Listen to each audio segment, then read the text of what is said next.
నమస్తే. ప్రస్తుతం మనతో ప్రముఖ ఆధ్యాత్మికవేత్త Sun Spiritual Society founder Vikramaditya గారు ఉన్నారు. నమస్కారం గురుగారు. సూర్యోస్మి ఎలా ఉన్నారు గురుగారు? సూర్యనారాయణమూర్తి అనుగ్రహంతో చాలా హ్యాపీగా ఉన్నాను, హెల్దీగా ఉన్నాను. సంతోషం. అయితే గురుగారు, ఇప్పుడు మామూలుగా ఉసిరికాయ ఆదివారం పూట్ల తినకూడదు, ఆదివారం రోజు అంటారు. అంటే ఎందుకు తినకూడదు? తింటే దానివల్ల ఏమన్నా నష్టం కలుగుతుందా? ఇది 100% పొరపాటు అమ్మా. ఉసిరికాయ ఆదివారం తినకూడదు అనేది పూర్తిగా పొరపాటు. తినకూడదని ఎక్కడ ఏ శాస్త్రంలో లేదు. అంటే ఇది రావడానికి కారణం చెప్తాను. ఉన్న సందేహం కరెక్టే, నేను కూడా విన్నాను. నేను కూడా దాని మీద వెతకడం మొదలు పెడితే ఆదివారానికి విశేషమైనటువంటి స్థానం ఇవ్వబడింది శాస్త్రంలో. మనకి రోజులన్నిటికీ మొదటి రోజు ఆదివారము, అంటే అది మొట్టమొదటి రోజు. ఆది అంటే మొదలు. అది చాలా విశేషమైనటువంటిది, సూర్యనారాయణమూర్తికి సంబంధించినటువంటి ఆదివారం. ఆ రోజే కాస్మిక్ ఎనర్జీ చాలా అధికంగా ఉంటుంది. అలాగే మనకి దేవతా వృక్షాలలో ఉసిరి చెట్టుకి అత్యంత ప్రాధాన్యత ఇవ్వబడింది. ఉసిరికాయ సర్వరోగ నివారణి, దాంట్లో వ్యాధి నిరోధక శక్తి అధికంగా ఉంటుంది. ఇక అటువంటి సందర్భంలో అటువంటి పదార్థాన్ని ఆదివారం ఎందుకు తినొద్దు అంటారు? అది అర్థం కావట్లేదు. విటమిన్ సి ఉంటుంది, పుష్కలంగా అన్ని బాగుంటాయి, మరి ఎందుకు తిన? ఆయుర్వేదం వైద్య విధానంలో త్రిఫలా చూర్ణం అని ఉంటుంది, అలాగే ఆమ్ల చూర్ణం. అంటే ఉసిరికాయ చూర్ణాన్ని ఆమ్ల చూర్ణం అంటారు. త్రిఫలాలో ఉసిరికాయ, తానికాయ, కరక్కాయ, ఈ మూడు కలిపిన 3 ఫలాలు అవి. త్రిఫలము అంటే 3 ఫలాలు. దానికి త్రిదోష సంహారిణి. ఇంత శక్తి ఉన్నప్పుడు తినకూడదు అనే మాట ఎందుకు వచ్చింది? ఉసిరికాయ పచ్చడి పట్టి నిలవ ఉంచుకుని పెడుతూ ఉంటారు. అంటే అనారోగ్య సమస్యలు ఏమొచ్చినా సరే, జ్వరం వచ్చిందమ్మా, నోరు చేదుగా ఉంటుంది, చప్పగా ఉంటుంది, అలాంటప్పుడు నలుపులు అంటారు దాన్ని, నల్ల పచ్చడి అంటారు, నలుపులను కూడా అంటారు. చాలా విశేషమైనది.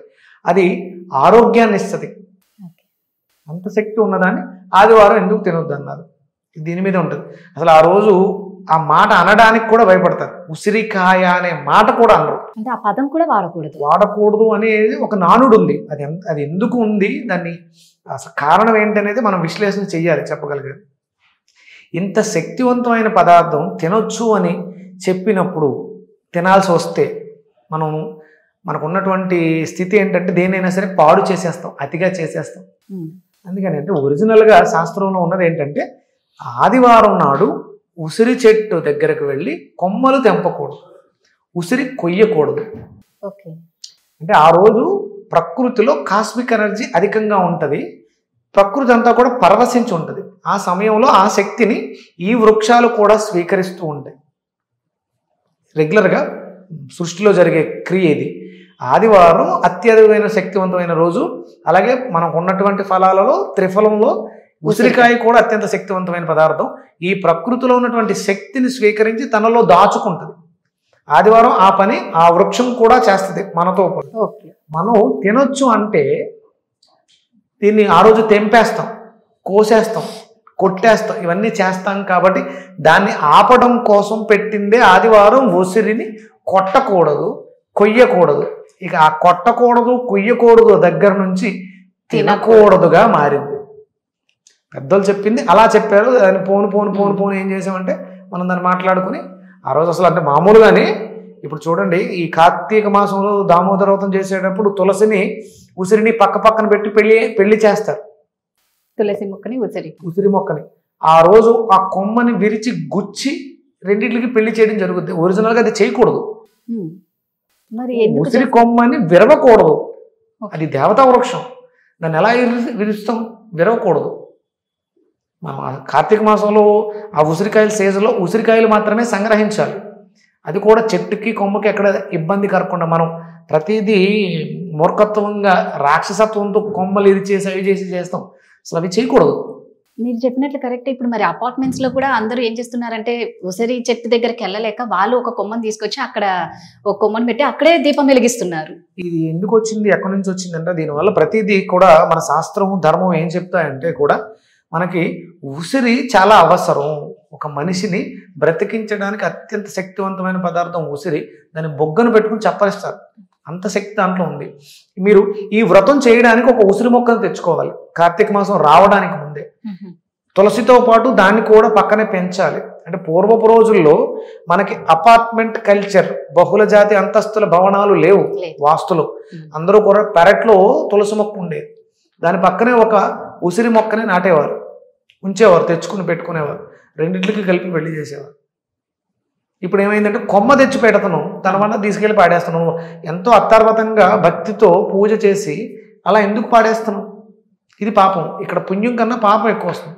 తెంపకూడదు, అక్కడే మొదలైంది. ఇలాంటివన్నీ చేస్తున్నాం కాబట్టి తెంపకూడదు అనే మాట తినకూడదు దాకా వెళ్ళి తింటాం మానేసాం. ఓకే, అంటే తినొచ్చు, తెంపకూడదు. తెంపకూడదు. ఈ రోజు తినాలి, ఆ రోజు తినాలి కాదు.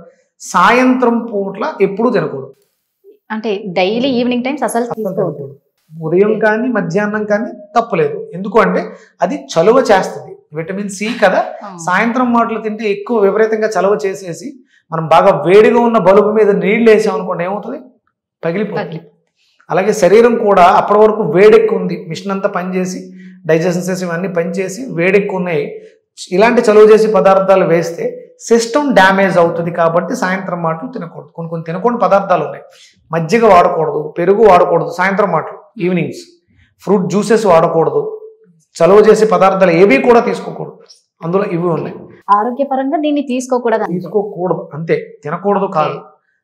నువ్వు డేలో ఎప్పుడైనా తీసుకోవచ్చు. ఆదివారం మాత్రం దీన్ని తెంపటం, కొయ్యటం కూడా చేయకూడదు.